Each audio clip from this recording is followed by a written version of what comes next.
John Carter loved his home. The modest brick house on Maplewood Lane had been in his family for years, a sanctuary filled with memories, laughter, and pride. Every 4th of July, John made it a point to hang a large American flag on the front porch, a tradition passed down from his grandfather. To him, the flag wasn't just cloth. It was a symbol of freedom, sacrifice, and belonging. That Saturday morning, John climbed the ladder with the familiar flag in hand, feeling a calm sense of satisfaction as he secured it to the porch post. The flag billowed proudly in the breeze, catching the sunlight like a beacon. But the peace was short-lived. The next day, as John was finishing his morning coffee, a neatly folded envelope slid under his door, caught his eye. He picked it up, instantly recognizing the HOA letterhead, Homeowners Association of Maplewood Estates. In bold red letters, he tore it open. "Dear Mr. Carter," the letter began. "It has come to the attention of the HOA board that you have displayed a flag on your property in violation of Community Rule 12.3, which prohibits the hanging of flags not approved by the association. Please remove the flag within 48 hours or be subject to fines and penalties as outlined in the HOA guidelines." John frowned, reading the words again. The letter was signed by Linda Graham, the HOA president, a woman known for her strict enforcement of community rules. "No way," he muttered. "I've lived here for 15 years, and no one's ever said a word about my flag." Determined to find out more, John pulled out his copy of the HOA bylaws. Flipping through the pages, he found Rule 12.3 buried deep in the fine print. It did state something about flags needing approval, but John remembered plenty of neighbors flying flags every summer, confused but respectful. John walked over to his neighbor's house next door. Mike, a retired firefighter with a booming laugh, was tending to his garden. "Hey Mike," John called. "Did you hear about this new flag rule? Seems Linda's cracking down." Mike shook his head. "Not officially. I've been flying my Support Our Troops banner for years without a peep. Sounds like Linda's looking for trouble." John nodded. "She's sending me a letter saying I have to take down my flag or face fines. Can you believe that?" Mike frowned. "Linda's always been a stickler about fining you." "That's harsh." Later that afternoon, John decided to confront Linda directly. He stopped by the HOA office's small room above the community center where Linda held court like a hawk dot. Linda greeted him with a tight smile. "John, I'm aware of your flag display," she said, her tone clipped. "It's against our community rules. We strive to keep Maplewood looking uniform and orderly. Flags can be divisive." John blinked. "Divisive? It's a flag, Linda. It's about respect for our country. It's not hurting anyone." Linda's eyes narrowed. Rules are rules. I'm tasked with enforcing them." John clenched his fists, trying to keep calm. "Isn't there room for common sense, for exceptions?" Linda shook her head. "Not in this case." He left the office feeling frustrated, anger simmering just beneath the surface. He wasn't about to let this go, not when the flag meant so much. Over the next few days, John talked to other residents, some sympathetic, some hesitant. The community was quietly buzzing with debate. Was Linda being fair, or was she wielding power like a weapon? And somewhere in the back of John's mind, thought began to form. Linda didn't know one important thing about him. His uncle was Judge Matthews, a respected figure in the local court. John wasn't one to jump to threats or legal battles, but if Linda insisted on pushing him, he was prepared to fight, because sometimes hanging a flag wasn't just about patriotism, it was about standing up for what's right. The news of John's flag dispute spread faster than wildfire through Maplewood Estates. It was as if the simple act of hanging a flag had cracked open a simmering pot of tensions, bubbling with old frustrations and unspoken rivalries. The grocery store, the mailbox cluster, and even the community pool. Neighbors whispered, debated, and took sides. John could feel the shift as he walked through the neighborhood. Some residents offered nods of sympathy or supportive smiles. Others averted their gaze or crossed the street to avoid him. What had started as a quiet personal disagreement was evolving into a full-blown community controversy. On a bright Monday evening, the HOA board meeting was packed. The small community center's chairs creaked under the weight of restless residents, all eager to witness the confrontation between John and Linda unfold. Diane, the HOA secretary, called the meeting to order. "Tonight's agenda includes the flag dispute at 17 Maplewood Lane," she announced. The room fell into an expectant hush. Linda stood, adjusting her glasses, exuding the same stern confidence that had earned her a reputation as the neighborhood's unyielding enforcer. "This is about maintaining the community's aesthetic and adherence to the bylaws," she said firmly. "Rules exist for a reason. If we allow exceptions here, where do we draw the line?" A man from the back, Mr. Thompson, raised his hand. "But what about freedom of expression? This is America. Are we really going to punish someone for flying the flag?" Linda's lips tightened, but before she could respond, a woman near the front stood up. "I agree with Linda. I moved here because this neighborhood looks uniform and cared for. Flags and banners clutter the view and make it look chaotic." The room buzzed with murmurs. The debate was heating up. John rose, his voice steady but passionate. "I respect the community's rules, but I think we're missing the bigger picture. The flag is a symbol of unity, not division. It's about honoring those who sacrificed for this country. I'm asking for understanding, not defiance." Several neighbors nodded in agreement. A young mother with 2 children whispered to her friend, "It's just a flag. Why make such a fuss?" Linda countered, "If we bend the rules for one, others will want their own exceptions, flags, signs, decorations. It leads to disorder." John shook his head. "Order doesn't mean silencing personal expression. We're neighbors, not prisoners of a rule book." Diane called for calm. "Let's keep this respectful. We'll take a vote on whether to enforce the fine at the next meeting." As the meeting broke up, John was approached by several residents. Mrs. Delgado, a longtime neighbor with a soft voice, said, "You have my support, John." "I think Linda's too harsh." "Thanks," John replied. "I'm glad I'm not alone." But the support wasn't unanimous. 2 days later, John noticed that a few neighbors who had previously greeted him warmly were now colder, more distant. His mailbox was vandalized, with a small sticker that read, "Follow the rules or pay the price." It was a warning, plain and clear. At home, John spoke with his wife Emily about the escalating tension. "It's getting personal," she said, worry creasing her brow. "This isn't just about a flag anymore. Linda's made it about power." John sighed. "I never wanted this, but I'm not backing down. Not when it's about standing up for what's right." He pulled out his phone and dialed his uncle. Judge Matthews answered after a few rings. "John, what's going on?" John explained everything: the letter, the fine, the community division, and Linda's iron grip on the HOA. There was a pause. "Sounds like you might have a legal fight ahead. But remember, John, the court is about fairness, not family ties." John smiled. "I know, Uncle, but it helps knowing I have someone who understands." As the days passed, the neighborhood seemed split in two. Social media pages exploded with debates. Emails flew between neighbors and board members, and the atmosphere thickened with unease. Yet beneath it all, a quiet determination grew in John. Linda had started a war over a flag, but John was ready to take it all away. John sat at his kitchen table late into the night, the glow of his laptop screen casting shadows on the walls. The quiet hum of the house was a stark contrast to the storm brewing outside, a storm born from a simple flag and a fierce HOA president, named Linda Graham. He reread the latest letter from the HOA. This one was more severe. The tone was no longer just a request to remove the flag, it was a clear legal threat. The letter stated that failure to comply would result in fines escalating each week, possible liens on his property, and even legal action. John ran his hands through his hair. He knew Linda wasn't bluffing. She had the support of the HOA board, and she had shown she wasn't afraid to use her authority to intimidate residents. But John also knew he wasn't alone. Emily watched him from the doorway, concern etched across her face. "Have you thought about what to do next?" she asked gently. Nodded slowly. "I have to fight it. This isn't just about me anymore, it's about the whole neighborhood. About fairness and respect." Emily smiled, squeezing his hand. "I'm with you." The next day, John made a call he had delayed for weeks. He dialed the number of his uncle, Judge Robert Matthews. "Uncle Robert," John began when his uncle answered. "I need your advice. The HOA is threatening legal action over a flag I hung on my porch. They're enforcing a rule no one really seems to agree with." Judge Matthews listened quietly. "That sounds like a complicated situation," he said after a pause. "HOA do have authority to enforce covenants, but there are limits. Sometimes rules can be too restrictive or applied unfairly." John swallowed hard. "Linda's been relentless. She's already fined me, and now she's threatening court. I'm not sure how to handle it." Robert sighed. "John, I can't represent you in court. That would be a conflict of interest. But I can give you guidance on what to expect and how to prepare." John felt a flicker of relief.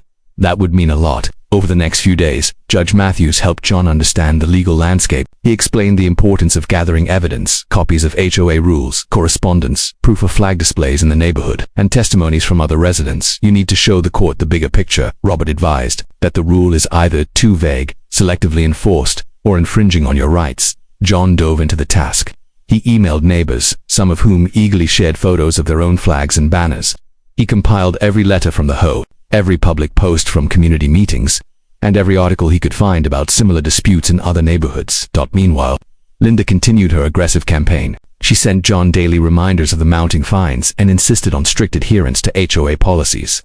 Rumors circulated that she was rallying board members to make an example out of him at a community barbecue. John confronted Linda face to face. "Linda, this has gone too far," he said firmly. "This isn't about rules anymore. It's about power. You're bullying me and maybe others who want to express themselves." Linda's eyes flashed with anger. "I'm protecting this neighborhood. If everyone breaks the rules, the place will fall into chaos." John shook his head. "Rules are meant to serve people, not control them." Linda's voice dropped to a cold whisper. "We'll see what the judge says about that." As the legal battle loomed, John felt both the weight of the fight and the strength of his family ties. He knew his uncle's role as a judge meant impartiality, but also that justice was on his side. For the first time, John truly understood what was at stake: not just the flag, but the right to stand up against unfair authority and to defend a community spirit. The courtroom was waiting. The air in John's house felt heavier that week, as if the walls themselves sensed the brewing storm. John sat at the kitchen table, a growing pile of papers and photos spread before him like pieces of a puzzle. Emily stood nearby, quietly folding laundry, casting glances at him filled with concern and quiet encouragement. John was deep in preparation for the court date that now loomed only weeks away. The seemingly simple act of hanging a flag had become a legal battle that would challenge not only his rights but also the spirit of the entire community.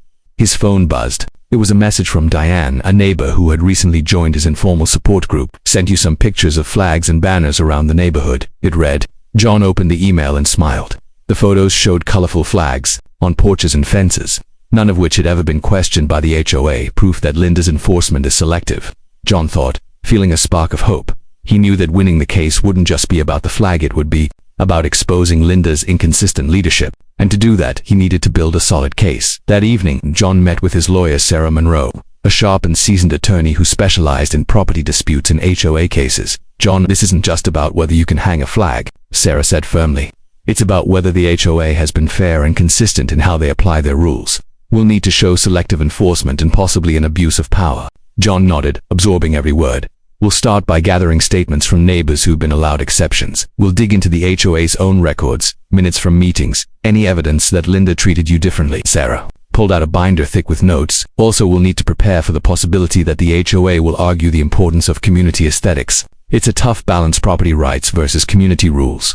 John glanced at a photo of his porch, where the flag flew proudly. "I'm ready to fight for what's right." Meanwhile, Emily reached out to other residents, organizing informal gatherings to discuss the case and gather testimonies. The neighborhood was slowly uniting behind John, shifting from whispered gossip to collective action. On a rainy afternoon, John and Emily knocked on doors, asking neighbors to share their experiences with HOA enforcement. Some were hesitant. "I don't want to get involved," one elderly man said, eyes downcast. "Linda's powerful," but others were eager to speak out. "She finds me for my Halloween decorations every year, but lets her friends off the hook," a woman revealed. "It's not fair." The stories painted a troubling picture of inconsistency and favoritism. Back at home, John and Sarah worked late into the night crafting legal arguments. John drafted a timeline of events, compiling every letter from the HOA, every meeting he'd attended, and every conversation that had taken place. They also prepared a detailed presentation for the judge who, unbeknownst to Linda, was John's uncle, Judge Matthews. John wrestled with the ethical dilemma. He wanted a fair trial, not special treatment. He and his uncle had agreed that Robert Matthews would remain impartial and step aside if there was any conflict. But John felt a quiet comfort knowing the judge was a family man who believed in justice. One evening, John called his uncle. "I've got everything ready," he said. "I just want this to be about fairness." Robert smiled on the other end of the line. "That's all I want too, John. The law doesn't favor anyone, it favors what's right." As the court date approached, tension mounted. Linda showed no signs of backing down. She circulated another letter to residents, rallying support and warning of the dangers of defiance. But the neighborhood was changing. What began as a solitary stand had grown into a movement for fairness and respect. John looked around at his home, at the porch where the flag still flew, and felt a renewed sense of determination. No matter what happened in court, he was ready. Because this wasn't just about a flag, it was about standing up for his community. The morning of the hearing arrived with a crisp, clear sky and seasonably bright for early fall. John Carter stood outside the courthouse, his heart pounding as the familiar flag on his porch fluttered in his mind like a silent rallying cry. Today was the day everything would come to a head. Inside the packed courtroom, the atmosphere was thick with anticipation. Residents from Maplewood Estates filled the benches, many wearing small pins with American flags, showing their quiet support. Cameras were prohibited, but the whispers of neighbors echoed off the polished wooden walls. Judge Robert Matthews took his seat on the bench, his expression solemn but composed. Though John's uncle Robert was determined to be impartial, he cleared his throat, calling the session to order. Linda Graham was the first to present her case. Her voice was firm, almost rehearsed. "Your Honor, the HOA's rules exist to maintain the aesthetic and uniformity of our neighborhood. When residents flout these rules, especially after repeated warnings, it threatens the community's cohesion and property values." She gestured to a thick binder filled with community guidelines and past enforcement notices. Mr. Carter was notified multiple times and chose to ignore the rules. The HOA only seeks to enforce what was agreed upon when residents moved in. John's lawyer, Sarah Monroe, rose smoothly. "Your Honor, While the HOA has authority, it must exercise that authority fairly and consistently. Mr. Carter's flag is a symbol of patriotism, not disruption. More importantly, evidence shows the HOA has selectively enforced this rule, allowing others to display flags or banners without consequence. Sarah presented photographs from neighbors showing flags and banners in front yards, some even larger and more conspicuous than John's. This selective enforcement reveals an abuse of discretion, unfairly targeting Mr. Carter. Linda's face tightened, but she held her composure. Those are exceptions made by the board's discretion and do not set precedent. The courtroom murmured. Next, Sarah called on witnesses. Diane, the HOA secretary, testified about the meetings and Linda's unwavering stance against exceptions. Several neighbors spoke candidly about their experiences with inconsistent enforcement and even intimidation by the HOA.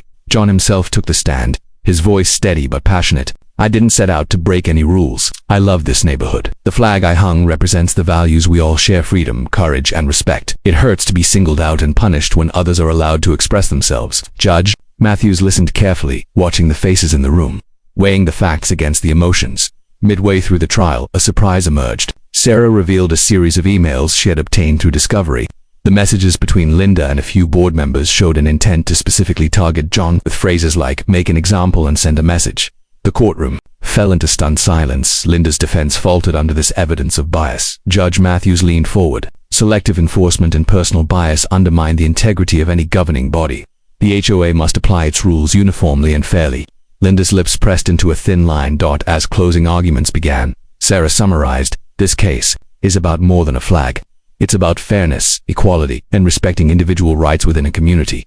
Mr. Carter simply wants to honor his country without fear of punishment." Linda countered, "Our community values uniformity and order. Without rules, chaos ensues." Judge Matthews nodded thoughtfully. "I will review the evidence carefully before delivering my decision."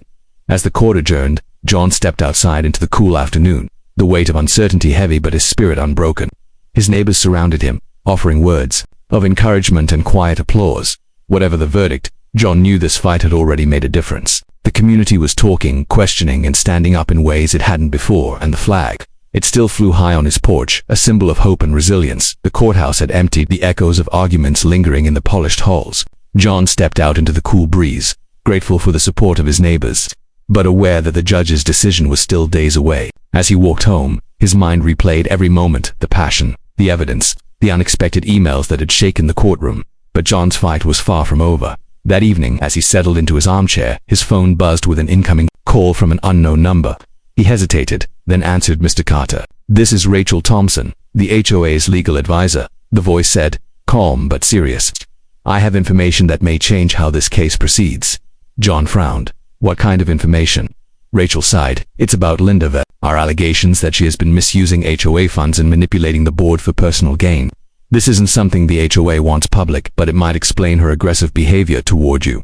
John's heart raced. Could this be true? He had suspected Linda's ruthless tactics weren't just about rules. Rachel continued, "If you want, I can provide documents that show discrepancies in financial reports and emails indicating conflicts of interest." John took a deep breath. "Yes, I want to see everything." The next day, John met Rachel at a quiet cafe where she handed over a folder thick with printouts, bank statements, invoices, and email chains. John scanned through the documents, his eyes widening as he connected the dots. Linda had been funneling HOA funds to a landscaping company owned by her nephew without board approval. There were invoices for services never rendered and inflated charges. Worse, emails revealed that Linda had pressured board members to ignore these irregularities. John's mind reeled. This wasn't just about a flag anymore. It was about corruption. At the heart of the HOA, he shared the evidence with Sarah immediately. "This changes everything," she said, eyes sharp with determination. "We can use this to challenge the credibility of the HOA's case and expose the real motive behind their attacks." As the legal team prepared to submit this new evidence, John felt a mix of vindication and caution. Linda was powerful, and exposing her could lead to fierce backlash. Meanwhile, rumors spread through Maplewood Estates like wildfire. Some residents were shocked, others relieved. The atmosphere shifted from tension to a collective demand for transparency. At the next HOA meeting, the board was forced to address the allegations. Linda, visibly shaken, tried to maintain her composure but faced pointed questions and growing dissent. John attended the meeting, watching quietly as neighbors voiced their concerns and called for an independent audit. The community was waking up, no longer intimidated by one person's authority. In private, John called his uncle Judge Matthews to update him on the developments. "This evidence could tip the scales," he said. "I want a fair trial, but I also want justice for the community." Robert replied. "The law is clear. Any abuse of power undermines the foundation of trust. The court will consider all evidence." As the trial resumed, the new revelations added a dramatic layer. Linda's defense crumbled under scrutiny, her motivations laid bare for all to see. John felt a surge of hope.